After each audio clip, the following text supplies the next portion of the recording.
Thank you for joining us today for this special Hudson Institute event, where we speak to Nona Mamulashvili and Mamuka Mamulashvili, who are brother and sister, both from Georgia, and both in their unique way serving on the front lines of freedom. Nona Mamulashvili is the co-founder of the Gamziri platform, and she has dedicated her life to improving the civil society and politics of Georgia. Until recently, she was a member of the Georgian parliament until she resigned. And now, with her leadership and her colleagues at Gamziri, they have been playing an active role in the daily street demonstrations against the Georgian Dream government's so-called Russian law, which we'll talk about more in a little bit. Joining us from an undisclosed location in Ukraine is her brother, Commander Mamuka Mamulashvili. Mamuka has dedicated his whole life to defending freedom and democracy and fighting Russia.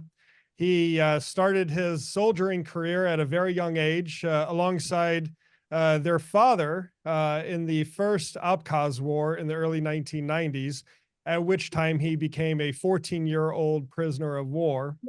And fast forwarding to more current times, in 2014, he went to Ukraine from Georgia to help support the Ukrainians after Russia's first invasion. And at that time, he formed the Georgian Legion with just a handful of fellow men. And now today, the Georgian Legion has 12 or 1,300 men and women fighting inside the unit. And him and his soldiers have played a very active role on the front lines since Russia's large-scale invasion of Ukraine in February of 2022. So we're so lucky to be able to do this virtual family reunion. I think everyone recognizes the symbolism here of having siblings being so active in the defense of freedom and security in the Euro-Atlantic region. And I know that your family must be very proud. They're probably also very worried, but thank you for finding time to join us today. I want to first go to you, Nona. You're live on the streets right now in Tbilisi. It's heading into the evening hours. We've had days of street protests, street demonstrations against the so-called Russian law. Can you explain to our viewers what the Russian law is, what you and your colleagues at Gamziri are doing about it, and why people are coming out onto the streets every single night? Good evening, Luke. Good morning for you. For us, it is, I think, 17th day. I think we lost the count how long we're on the streets protesting against the Russian-style foreign agents law, which was introduced last year, pretty much the same period, by the Georgian government. They were trying to persuade that they needed the transparency and they needed this law in order to control how the donors' money, and I should say the donors' money coming to Georgia is coming from our strategic partners in the US and the European Union, who are helping Georgia on our democratic path. So they said that they wanted to control how this money is coming, and the institutions, the NGOs that are receiving this money, or the media at a later stage, had to declare themselves as the agents of foreign influence, which in other terms means, coming from the former Soviet space, the term agent means the labeling, because they try to demonize the society, the civil society and the independent media, and they try to silence the critical voices. So last year, the Georgian people were here on the streets, and we told them no, and they had to withdraw the law, and they promised to the Georgian people, to the young people protesting here for their Euro-Atlantic future, fighting for their Euro-Atlantic future, that this law will not be coming back. So 1 year later, we have seen that their promises mean nothing, and they brought back exactly the same law while trying to persuade through their propaganda machines that the United States has exactly the same law and the European Union has exactly the same law, which is pure lie, because this law comes from Russia. It is Russian style. It was used by Putin in order to silence the opponents, in order to silence the international the international community, and in order to silence the civil society that is fighting for Georgia's democratic future. And us as Gamziri, and Gamziri in Georgian means the avenue. This is the central avenue in front of the parliament where people come actually to protest when they disagree with the decisions of the government, or to celebrate when we have something to celebrate. So this time, again, Georgians are on the streets, and we are defending our future, and we are defending our choice, which is written in our constitution, that more than 80% of Georgians want to see the country in the Euro-Atlantic structures. We want to be the part of the Western family. And what is happening here today is that Georgian government has carried out the constitutional coup against its own population. Exactly. And you and the tens of thousands of other peaceful demonstrators, you just want the government to operate within the bounds of the Constitution, to continue down the path of Euro-Atlantic integration. And I think this is a completely reasonable thing to expect. And I know that there are a lot of people here in Washington that are watching these events very, very closely. I want to turn to you now, Mamuka. You are engaged in a completely different type of situation, a different type of struggle, whereas your sister is exercising her civic rights to peacefully demonstrate against the government's legislation. You, on the other hand, are engaged in an armed conflict against the Russian Federation, who is trying to restore the Russian Empire. And you have been doing this your whole life.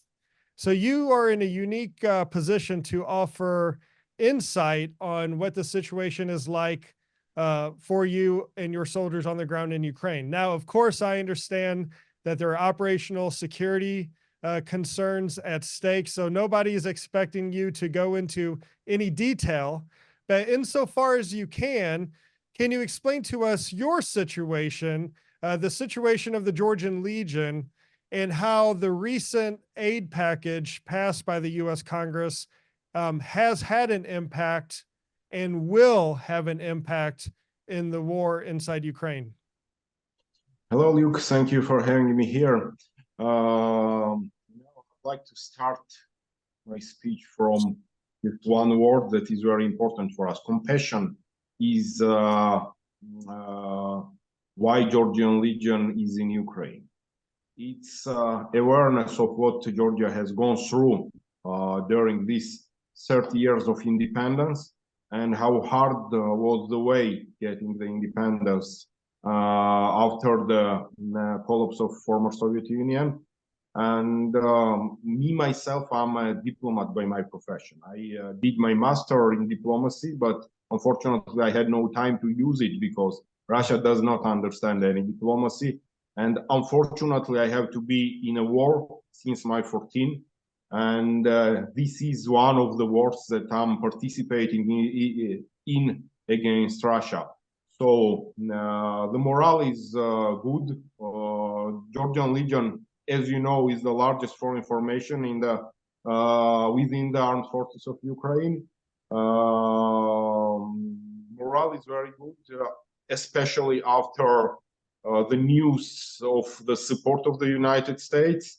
And you know, a lot of guys were discussing either Ukraine receives it or not. So it was surprisingly, you know, pleasant for everybody that we got 60 billion to support Ukraine, and little by little we are receiving the special specific weapon that will help us not only to defend occupied territories, but to push Russians out of the occupied territories of Ukraine. So everybody is motivated. Everybody knows that soon we will have the full package of support, and we're getting ready to push Russians. That's good to hear. And in general terms, what would you say the priorities are Now that the aid has been approved, we've already seen shipments head to Ukraine. As a tactical commander, what are the priorities? The priorities are remaining the same. From the very beginning, I was asking United States officials to send us attackers. This is the most important weapon right now on the front line to make Russians back off. And little by little, we are receiving this weapon. And I hope very soon we will see the result.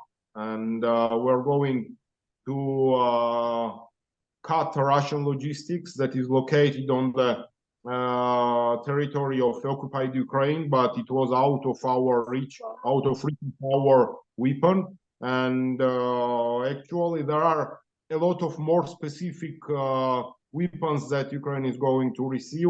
I just cannot talk about it right now, and I hope very soon we will see the results. I hope so too.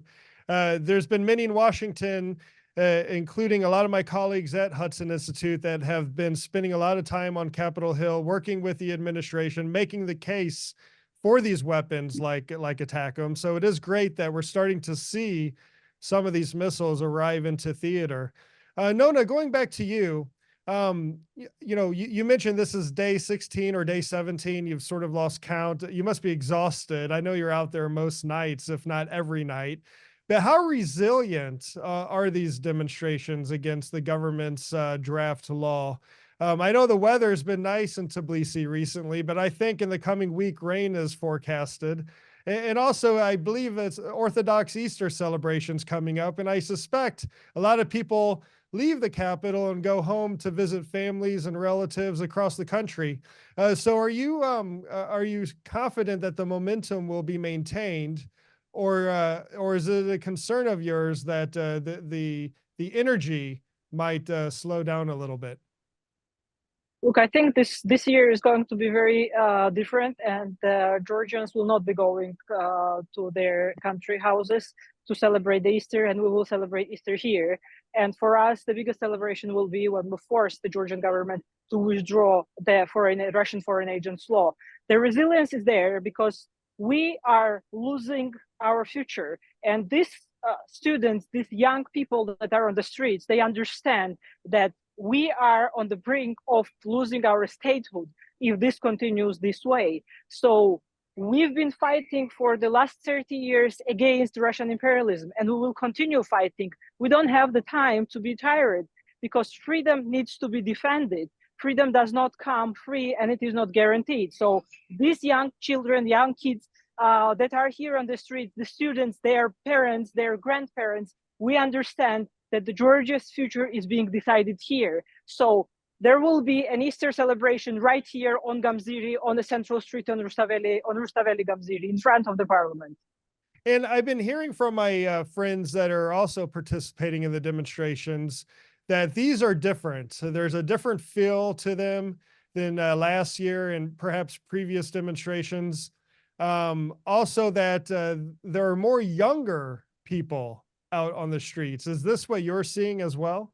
And what does this mean? Look, absolutely, because I've been on many demonstrations for the last 30 years here in Georgia, and we were seeing the generations of our parents, and we were seeing the elder generation being on the streets, and we were always wondering why there are not many students or young generation. This time and last year, the Gen Z, as we call them, they really showed that they care about this country. They understand much more. And this is thanks to all the assistance that we were getting and education that we were getting from our Western partners. Because these children, these kids, these students have been educated by those NGOs and international community that showed what are the Western values. And we understand, and this young generation that's on the street understand that if we don't defend it, we will lose it. And losing means going back under Russian influence, going back under Russian reign here. And we have been there, and we know that Russia brings destruction, Russia brings corruption, Russia brings poverty, and we don't want it. So this the young people that are on the streets. And this is unprecedented because I've never seen so many people coming out on the street, because they feel that this is when the Georgians' future is decided. It was same last year when there were unprecedented number of the people that were in the streets to defend and to protest against the Russian style foreign agent law, and this year is twice bigger. So I think Georgian government will have to listen what these people have to tell them. And Mamuka, you're a Ukrainian warrior, but you're also a Georgian patriot. You're located hundreds of miles away from where your sister is standing now in Tbilisi. How does it make you feel when you see what is happening in Georgia right now? I know that the Georgian Dream-led government has been very critical of Georgian volunteers going to Ukraine.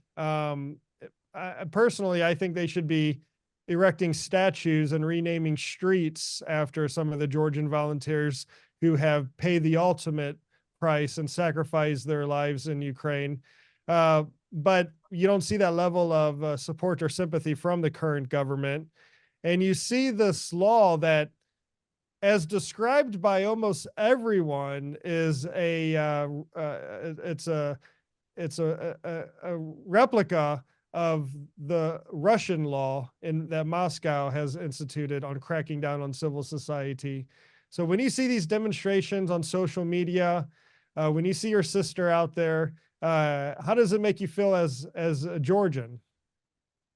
Luke, I've been just talking to my friends several minutes ago about the idea of creation of Georgian Legion, and the idea came to me just when I watched TV and Euromaidan in Ukraine, and the idea of Georgian Legion raised when a policeman was beating a young student on the street.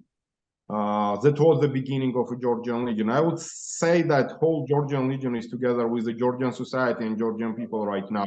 But we know that the main fight against evil power is in Ukraine. And all guys understand that we have to fight to defend Georgia. And the main fight for it is in Ukraine. Of course, we are a part of Georgian society. We want to be there. But we have to stay, we have to continue our fight. And once the evil is defeated in Ukraine, it will back off in Georgia. So, guys are motivated to fight. And of course, they are watching all the time what's going on in Georgia. And it's apparently the same what was happening in Ukraine 10 years ago when it all started against, Russian occupation. Yeah, I think you're right. A Russian defeat in Ukraine will make Georgia safer and more secure. And that's why the work that you are doing, as a Georgian, but in Ukraine, I think is so important, not only for the transatlantic community, but for Georgia itself, for the Georgian people. Nona, we've seen the Russian invasion of Georgia in 2008. We've seen the illegal annexation of Crimea in 2014, Russia's large-scale invasion of Ukraine in 2022. We've seen Russian meddling in the politics and domestic affairs of countries around the region, the latest example being this Russian law that is being debated in the Georgian parliament. Are these different events, or are they all connected? What is the overall goal of the Kremlin, in your opinion? Well, I think Putin is usually very frank and clear what he wants and what he's planning to do. It's just, naive politicians in West think that he doesn't mean it, but we in Georgia and Ukraine knows what he means. Back a decade or so ago, Putin said that it was the biggest tragedy, the collapse of the Soviet Union was the biggest tragedy. And for him, it is imperative that he reconstitutes in this way or another Russian empire. And he considers that those territories that he is attacking, occupying, and waging war belong to Russian sphere of influence. So in 2008, it was his first attempt to see what would be the response. And Georgia was the first country which had a war with Russia, which Russia attacked. And it showed to the rest of the world what they're planning to do. Unfortunately, when Georgia was appealing to the international community, to the international society, that this is just the beginning, and he has much bigger plans than just occupying Georgia. We've seen the reset buttons, and we've seen the realpolitik that took over, which was pretty sad, and this allowed him to go further unpunished.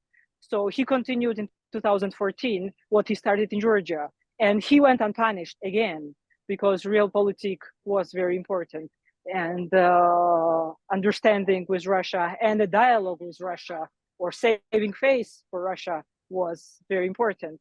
And then he understood that he can push farther, and he unleashed the full-scale war. And luckily, the world has understood that Russia is not the country that will comply to the agreements. Russia is not the country which sticks to its word, and whatever they say, they will do the contrary. And we have seen that the agreement that Russia is signing, they are just a piece of paper for them until the right time comes and they will aggress the country. So this is the continuation of 2008. This is the continuation of Putin's plans of the expansion. And we have to make sure that Georgia remains peaceful and Georgia resolves this critical situation in a constitutional manner, which means that the elections are upcoming in October. And this is the choice of Georgians that we will see in October. And I think the choice of the Georgian people that are here on the streets today and for the many weeks now, it will be clear. And I wanted to ask you about the elections in October, because those are the next pivotal moment in Georgia's history. And, of course, anyone who follows Georgian politics knows that the opposition is often fractured. It hasn't been able to coalesce on a single platform.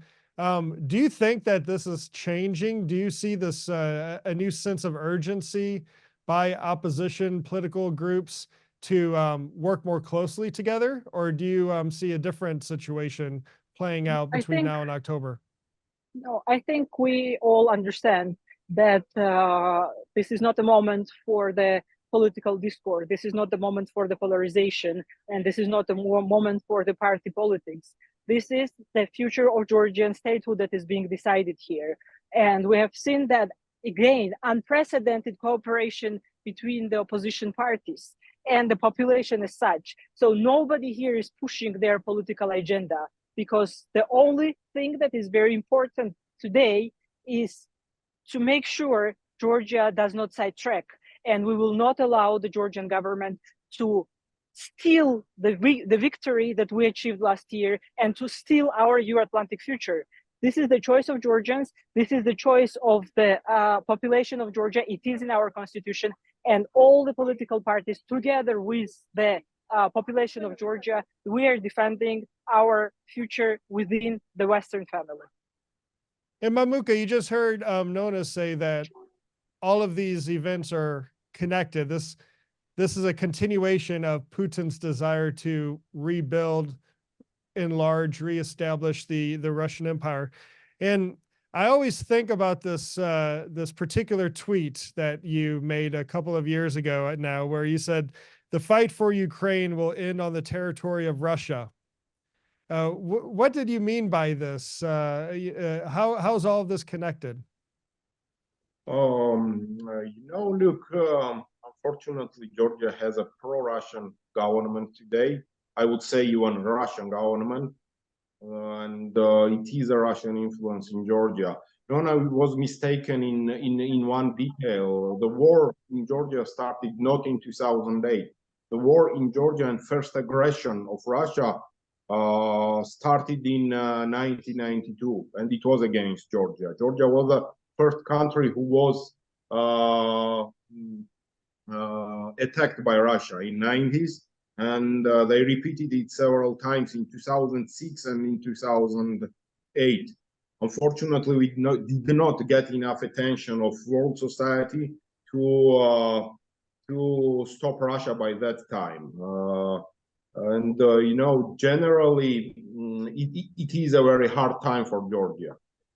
It's a time to get rid of Russian influence. And I hope Georgian society, Georgian people will do everything to resolve a conflict with pro-Russian government peacefully. It is very important for us not to see blood in the streets of Georgia again, because in comparison to other countries, Georgia is 3 million population, and for us for Georgians, as for Ukrainians, is very important. So, a peaceful change of the political power in Georgia. And Georgian Legion is with Georgian people in Georgian society, and we are the part of Georgian society. Whatever Georgian society tells us to do. And as we conclude our conversation today, I want to ask each of you the same question. I'll go to you first, Nona. There will be a lot of lawmakers, policymakers, commentators, Hill staff, other think tank colleagues, activists across the United States that will be watching this event. What is your message to them? What does your average American need to know about this? What does your average, your Hill staffer, your lawmaker, what do they need to know, Nona, about what is happening in Georgia and what is at stake? Look, first of all, I want to say that we have heard a lot of concerns and deep concerns in what is happening in our part of the world. And this was helpful at some stage, but this is not what we need. We need that the decision makers, they walk the talk. They need to walk the talk and to fulfill whatever they're threatening or whatever instrument they know they have against the people who are trying to divert from the constitutional rule of law in Georgia. I think this is very important that together with the concerns and deep concerns, we see that action. And I think the society, the Western community starts to wake up. I understand that Georgia is not a priority. There are many things that are going on globally and very grave things, but here we are. We are once again crying for the attention of the international community, of the international media, and for those friends who understand the stakes, because it's not only about Georgia. What is happening here is much bigger than Georgia. It is the Russian expansion, and it started in Georgia.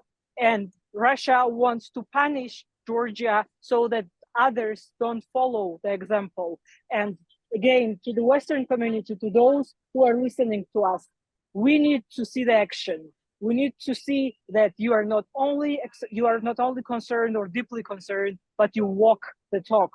This is what is needed here today. The rest, I think we will manage here. Thanks, Nona. And Mamuka, from your point of view, a completely different situation in Ukraine, but you have a lot of people watching. What is your message to them? What needs to be done? What do Americans need to know? Americans need to know that against Soviet Union started in Georgia. Georgia is one of the first countries who stood against Soviet Union. Georgians are not going to give up and going to finish Russia in Ukraine, whatever it costs us. Georgian Legion is the formation that will do everything to break Russia into the parts. I want all Americans to know that we regard you as our best friends, and I hope you will be standing with us. And your presence,